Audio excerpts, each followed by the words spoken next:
Why is what we did at Dartmouth 50 years ago so great? Well, let me think about it a second. Computing was coming into its own, but in all of the other projects that were undertaken by industry and by universities, the target was research and development of computing ideas and so forth. Whereas here at Dartmouth, we had the crazy idea that our students, our undergraduate students, who are not going to be technically employed later on, social science and humanities students, should learn how to use the computer. Completely nutty idea.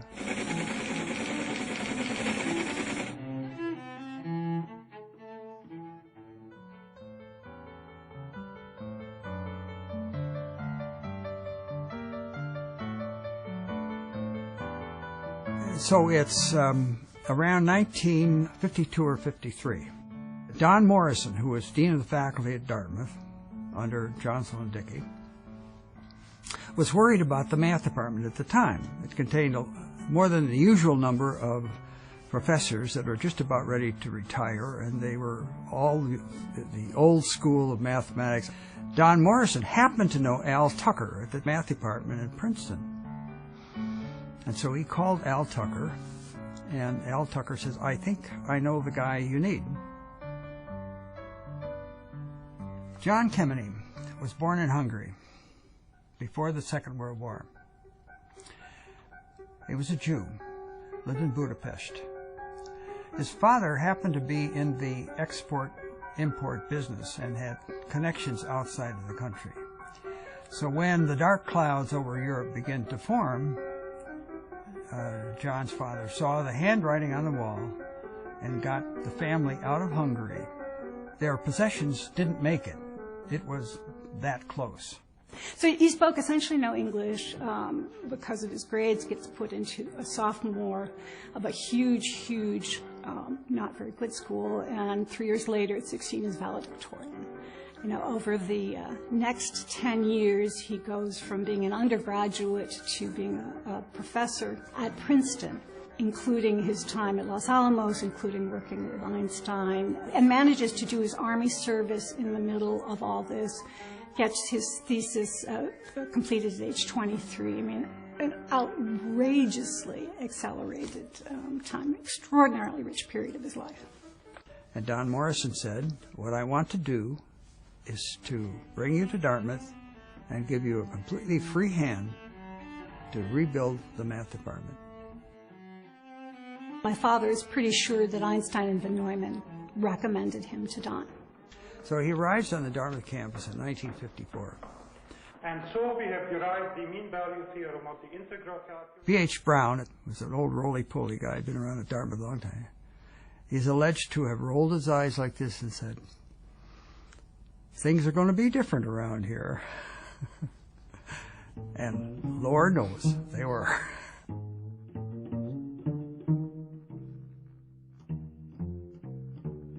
John von Neumann was one of the many Hungarians who immigrated to the United States just in time and contributed immensely to the scientific discoveries in this country. My father attended a lecture of von Neumann's at Los Alamos, and it's described in his book, Man and the Computer, and he thinks it's the only place that lecture was written up. And in it, von Neumann lays out the principles of what a modern computer should be, that it be electronic, that it have an internal program, and it could have could remember instructions, that it could do X, Y, and Z. And my father distinctly remembers thinking, "God, I hope I live long enough to see such a thing." Kemeny was back at Princeton recruiting, and I was in statistics at Princeton, not straight mathematics. And he was interested in getting somebody in statistics. I thought, well, I don't know. I had no idea what I was going to do for a life's work. But I remember saying to my wife, well, maybe I'll try teaching at Dartmouth. There was essentially no computing at Dartmouth. There was nothing close by. And Kemeny in his expansive mode, he wanted to get into the new things that were going on in the world. And about that time, MIT got a machine, I think it's called the 704, and he made contact with MIT fairly early. They were, I think, somewhat anxious to reach out to other schools. So my job was to act as a liaison between Dartmouth and the MIT Computer Center. And it involved taking punch cards, and everything was punch cards in those days, and put them into a steel box and going down once every 2 weeks to MIT. This involved getting the 6:20 train out of White River Junction. And I did that every 2 weeks, went down to MIT and put the punch cards into the input hopper of the computer center and hung around for 2 or 3 hours until the printout came out, and then took all that junk back up to Dartmouth. Well, I figured out that the data transfer rate, you know, we talk about gigahertz and all this kind of stuff, was 1.67 bits per second. That was the data transfer rate. It was a very slow process. After a couple of years, John Kemeny decided maybe it's time to get our own computer. So this is about 1958. So at that time, the Bradley Mathematics building was in the works. How can we get a computer into the new Bradley building? There's no budget for it. But there's budget for furniture and furnishings. A computer is a furniture, right? Yeah, okay. So that's how it was decided. That's how they figured out how to pay for the LGP30. The main reason to get the LGP30 was the time matter and the fact that it took all day to get a program done at MIT on a big machine. You could do things on the LGP30, which is a quite small machine, but you could get results immediately. So the LGP30 arrived, I don't know when, it was sometime in 1959, before the building was completed. And so we had to put it somewhere, and we put it in the basement of College Hall. And John Kemeny got the Science Foundation to provide money to support undergraduate research assistantships at Dartmouth because we didn't have any graduate students. Well, the background of this is, well, in 1957, Sputnik went up, okay? You remember Sputnik? You are hearing the actual signals transmitted by the Earth-circling satellite, one of the great scientific feats of the age. And the United States scientific community went zonkers, okay? So the National Science Foundation developed all kinds of programs to support science instruction in the universities, graduate level and undergraduate level. Kemeny was Johnny on the spot, and he would go to places like the Bronx High School of Science and recruit students to come to Dartmouth if they were good in math. I mean, the coaches recruit football players, Kemeny recruited students. One of the people who was new in the fall of 1960 was George Cook, who was a person Kemeny had specifically recruited. George's job was to prepare a program in connection with the 1960 presidential election. The idea was the LGP30 would be used to predict New Hampshire on the basis of the initial returns. On election night, he was in the computer center in the basement of College Hall, and I tagged along to watch. So I watched over his shoulder as he did all of these great things and produced all of these numbers. And so I think we were up all night in the room at the LGP30 running this data in as was coming in from the WDCR reporters and making these predictions. The headquarters of the major television networks are equipped with entire batteries of tabulating machines and with electronic computers to forecast the trend of the election on the basis of early return. My memory is that at 9:30 that evening, the LGP30 made a prediction of who was going to win in New Hampshire, and NBC made the opposite prediction. I don't know which way that went, but I do know that the LGP30 was correct. I remember Bob Hargreaves was a physics student, but he wrote a very interesting program. Basically, it was a higher level language interpreter.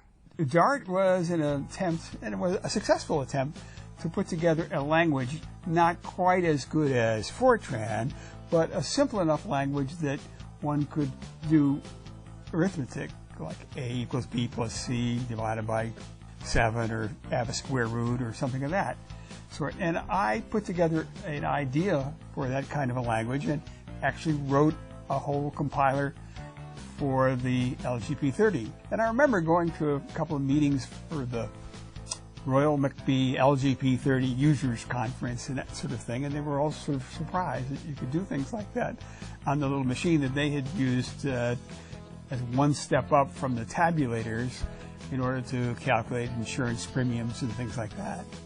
After I got that one done, Steve Garland came and he said, gee, if Hargraves can do DART, I can do ALGOL, which was a much more difficult language.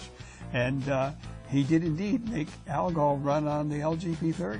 Tom primarily had the idea that it was important to have a higher level language running in the LGP30. And so the question was not whether there should be one, but which one should it be. So there certainly was a lot of respect in the emerging computing community for this language, ALGOL 60. But I think the biggest impact of it was that it showed Tom and also John Kennedy that you could make computation available to undergraduates in an undergraduate course, and they could use it to enhance their learning. And so that prompted Tom and John to think about how can we make it more widely available? How can we accommodate more students?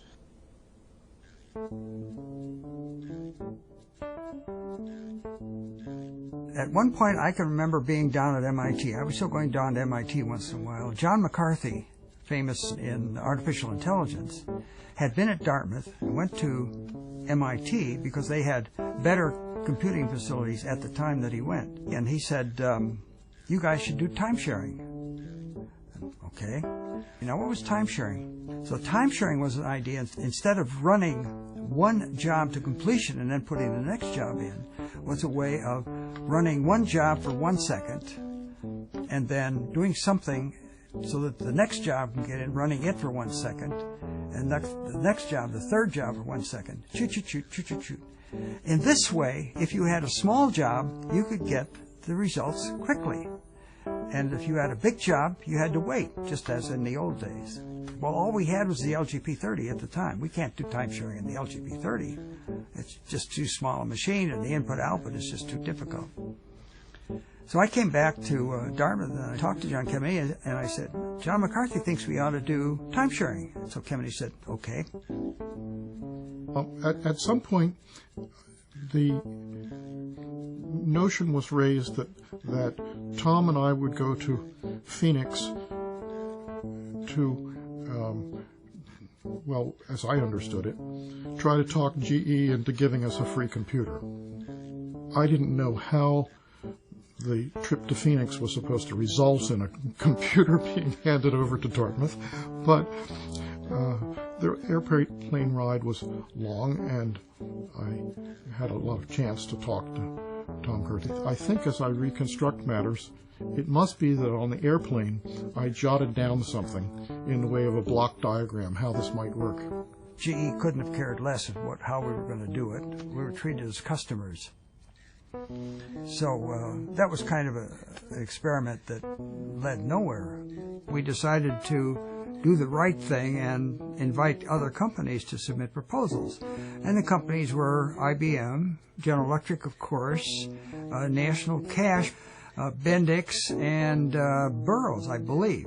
So it turned out that the GE proposal was much more in line with what we were planning to do. Not only was it the best equipment for our purposes in terms of what it could do architecturally, but it was also the cheapest. So it was a non-issue. And we put in a letter of intent to GE in the summer of 1963, sometime or other in the fall. At that time, the NSF was funding purchase of computers by universities. So we put the proposal in, and for the computer purchase proposal, we were going to develop a time-sharing system using undergraduate students as programmers. And the peer review was, you can't have undergraduate students writing software for a major computing system. Fortunately, Kemeny had such good relations with the people at the Science Foundation that in spite of these slightly negative reviews, they funded us.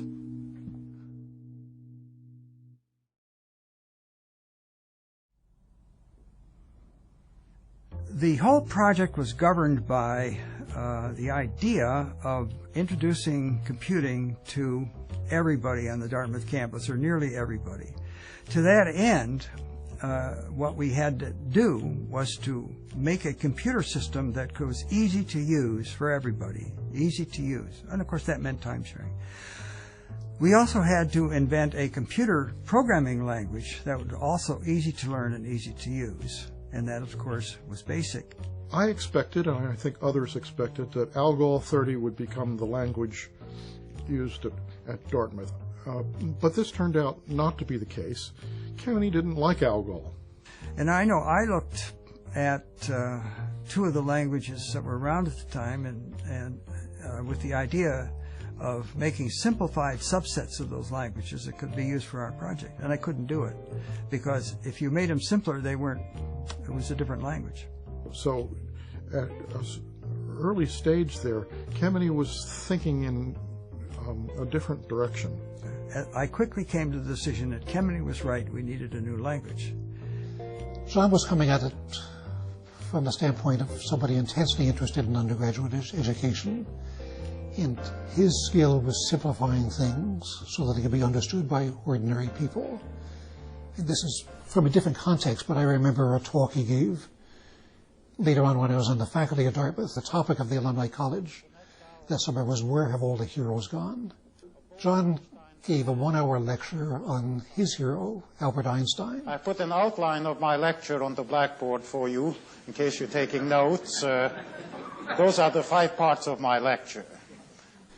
And the lecture started out with him reminiscing about what it was like when he was in the graduate school at Princeton, and what Einstein was like as a person, and what it was like to work for Einstein, and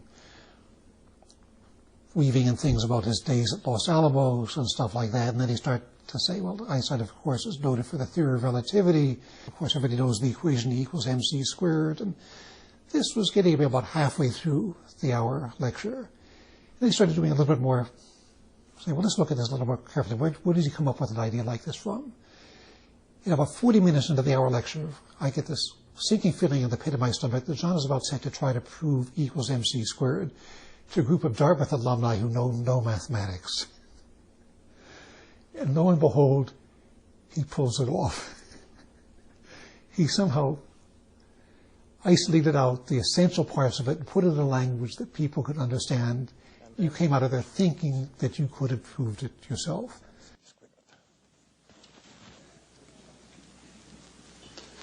That, of course, is Einstein's single most best-known result. Right, but John was convinced that things could be made simple, and that's the real origin of BASIC. So we're getting involved in this project, and he probably thought to himself, I'll bet I could write a compiler. You know, a compiler is a big program, 3,000 lines of code. I'll bet I could write a compiler. And he could. And so he did. And he started that in I think the summer of 1963, and he hired a young man from the Tuck School, a young Tuck School student named Bill Zani, to do some test running on it. He'd wake up at 3 or 4 a.m. and work 2 hours doing the programming, and he would come in with the code, and I'd meet him at 8:30, 9 o'clock in the morning. He would go over it with me, and it would be handwritten. I would then have to put into punch cards that code to be read into the GE computer in Lynn. And if any computer scientist were to take a look at that compiler, it was hard to understand, hard to maintain. Only somebody with John's brilliance could have controlled the beast of that complexity and made it work.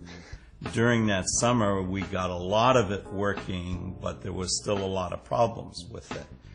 But the first time that I thought it was working successfully was when we could enter in a halfway decent-sized program and get the results we anticipated. And I can tell you for sure I was the first man to see BASIC run. My claim to fame.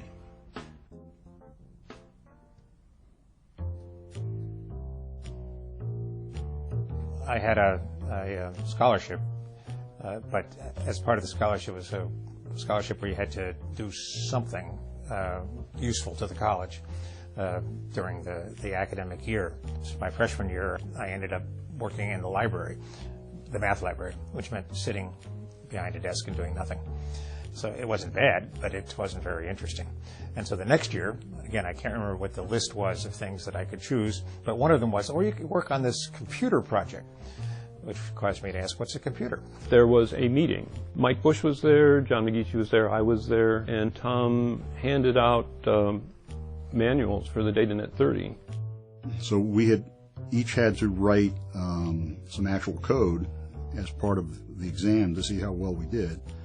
Mike had some sort of programming experience, and so he wrote by far the best DataNet 30 executive program for scanning the serial lines. And ever after, he was the DataNet 30 programmer. And so we were learning how to write or build what became called an operating system. They didn't have one.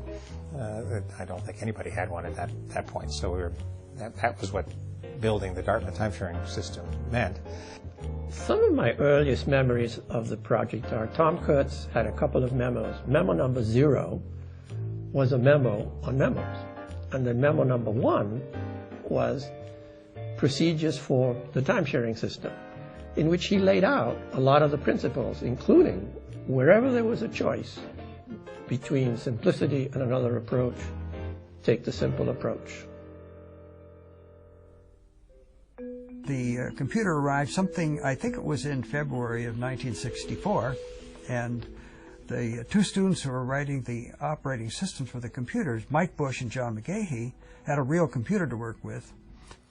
Working on the code long before the computer arrives is actually quite hard to do, because you don't really know if it's going to work. It helps to have some other people around that might be experts, but we didn't have much in the way of experts at that time. So there was a lot of hand coding and hand analysis that went on. When the computers came, then it became real. It took the G engineers maybe a month to get it all up and running, and then we were on it, in the sense that the undergraduates who were part of the student assistantship program basically had priority of access to the machine. And it was, for all intents and purposes, it was our machine, which we shared with John Kemeny.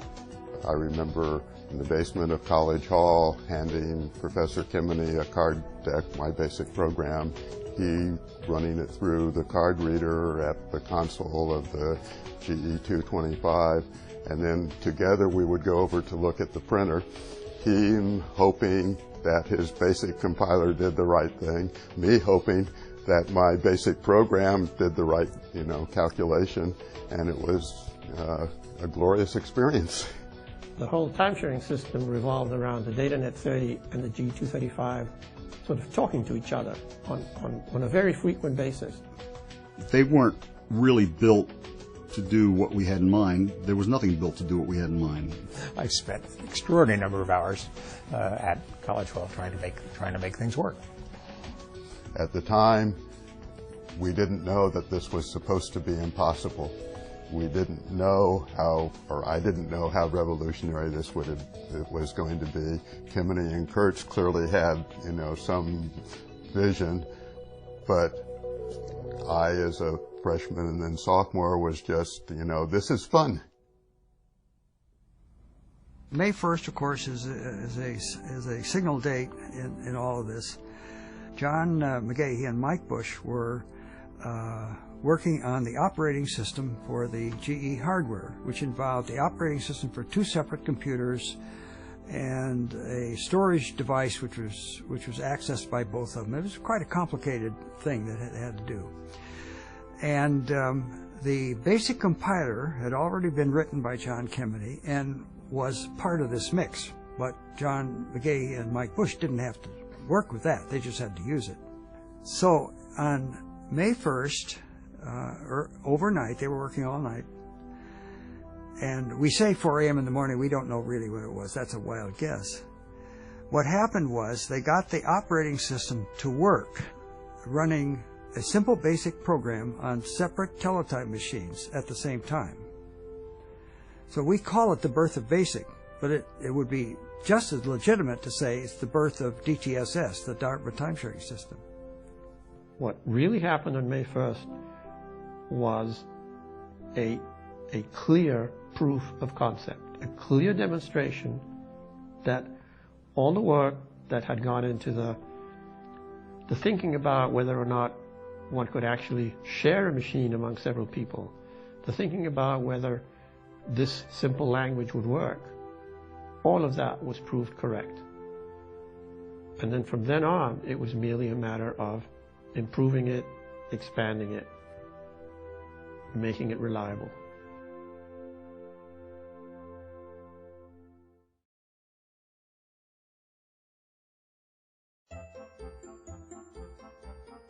In the fall of '64, we were invited to make a presentation at AFIPS. It was a big deal of computer people in San Francisco. There was a room of maybe 2,000 people in the room.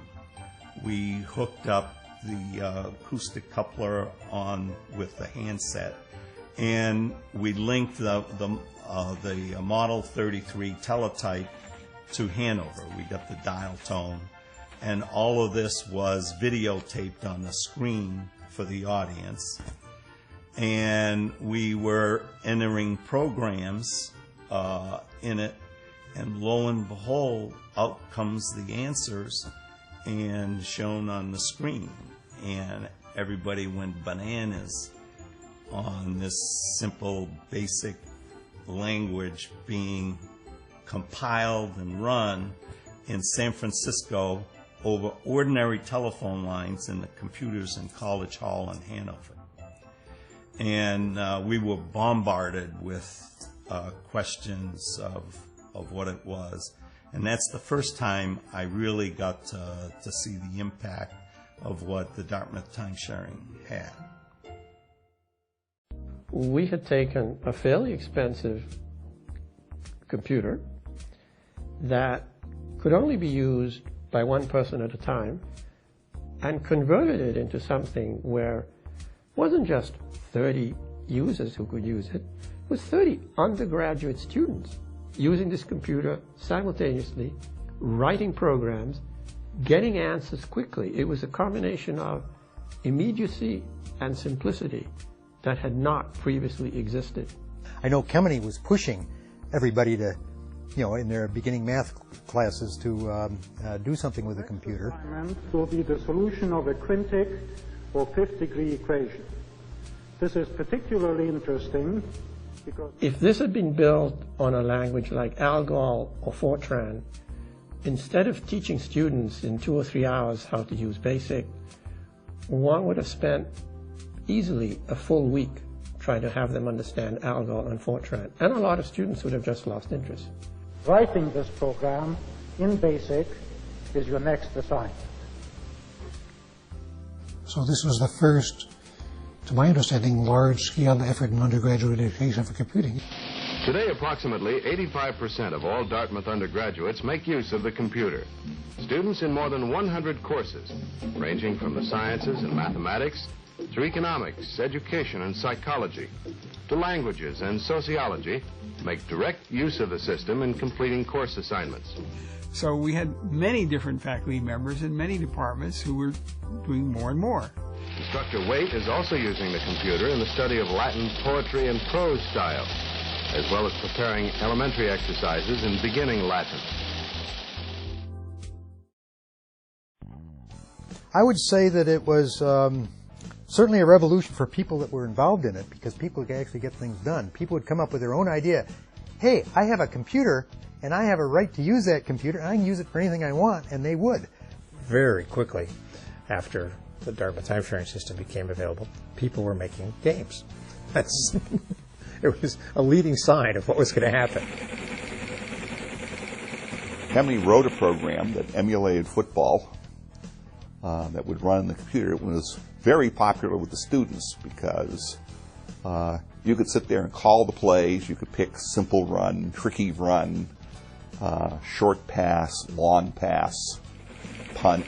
Somewhere during the game there'd be a dog on the field would come out. The game would have to be delayed. Had nothing to do with the game, but that always happened at a real football game, so we put it in there. Turned out that an awful lot of the terminal side getting more use because lots of students heard this is a great football game. Cubic was another one. It's you have a three-dimensional tic-tac-toe on a 4x4x4 board. People would keep writing programs for that. We didn't care what the students did with it. And they did a lot of interesting things, I'm sure, that we never heard of. In the fall of 1964, Kemeny, I think, was on the school board at Hanover High School, and he arranged for Hanover High School to have a teletype. We learned pretty quickly that high school students were just as eager and just as good as undergraduates at writing programs. We grow up, I think, as the first computer kids, kids who had computers accessible on demand. Then before you knew it, it was, you need to know something about computing, ask your kid. Pretty soon we had hundreds of users. There was a big phone company problem, and they had to add new trunk lines into the town of Hanover. Colleges throughout New England bought time on the Dartmouth time-sharing system, on the 235 system that was running in the basement of College Hall and later in the Kiewit Computer Center. The interesting thing about the architecture of it, it was designed to hold a big computer. So there was a big central computer room with glass doors at the front and the back, so everybody would come in and see this wonderful computer machine sitting there. I can remember tours coming through Kiewit, the admission tours pointing out that this is the largest computer in the world. You could see through the glass. I also had heard that Kiewit was third on the Kremlin's list, right after the Pentagon and SAC Omaha. That the big tree outside Kiewit, the round planting, tipped up. That was the missile silo. I once estimated that even before Bill Gates got into the action at all, 5 million people in the world knew how to write programs in BASIC. There were something like 80 time-sharing systems in the United States that offered BASIC as one of their languages, and it was all over the world. I even got a letter from somebody in Siberia. A student in Siberia wrote me a letter once. This is before Gates. BG. No, I was here when Kiewit was built, and I was there when they tore it down. So I was kind of sorry to realize that I had not only outlived an operating system, I outlived a building. Looking forward 20 years, I'm quite certain that the coming of the computer will have a significant effect on all businesses and most private lives. Whether these effects will be fully favorable, as they could be, or in part harmful, will depend on whether those who make policy decisions are aware of what computers can do and what they cannot do. There's a couple of things that make the story of Dartmouth time sharing and BASIC interesting. First of all, it was the first effort in the history of computing to try to bring computing and make it simpler and bring it to the masses so that the masses could use it. Kemeny was amazing, a visionary. He had a view of where we all ought to be computer literate before most of us even realized that computers existed. The second thing that was interesting about it was all done by undergraduate students. Nowhere else do I know of in the history of computing has something like this been done. As I grew up and worked in organizations, I realized that this was the most incredible example of what's called an aligned team. I've had a few super teams in my career, but looking back on it, that Dartmouth team is probably the most incredible experience, particularly considering it was entirely undergraduates. Oh, the third thing is, it's done at Dartmouth. I hope it's the thousands of students I have taught and the contribution I made to their education has to be my number one contribution. Secondly, things I did to bring Dartmouth to the forefront of computing, which I hope is a contribution both to Dartmouth and indirectly to the nation.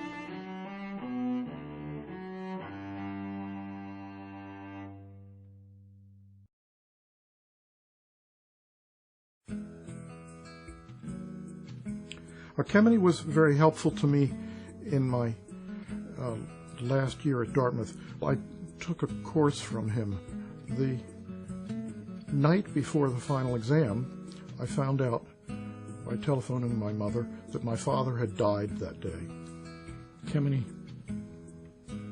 spoke to me and said that I should skip the final exam and take it in the summer. And that all worked out all right, but then there was a question of the money. So my father having died, there was no money, neither for tuition nor for room. Well, Kemeny wrote letters to the appropriate officials at Dartmouth, and I was given a scholarship for $1,000 and a loan, offer of a loan. In addition, somehow magically I got an offer from Bob and Anita Norman of free rent in their basement. Meanwhile, in 1962, Tom had hired a secretary for the summer, and that secretary ended up as my wife, Susan. Kemeny found out that Susan did not complete the requirements for graduation from the University of Maryland, and he arranged for her to be accepted by the summer school. And as you may know, summer schools like to make money. They don't give away free anything. I think Kemeny paid the tuition himself.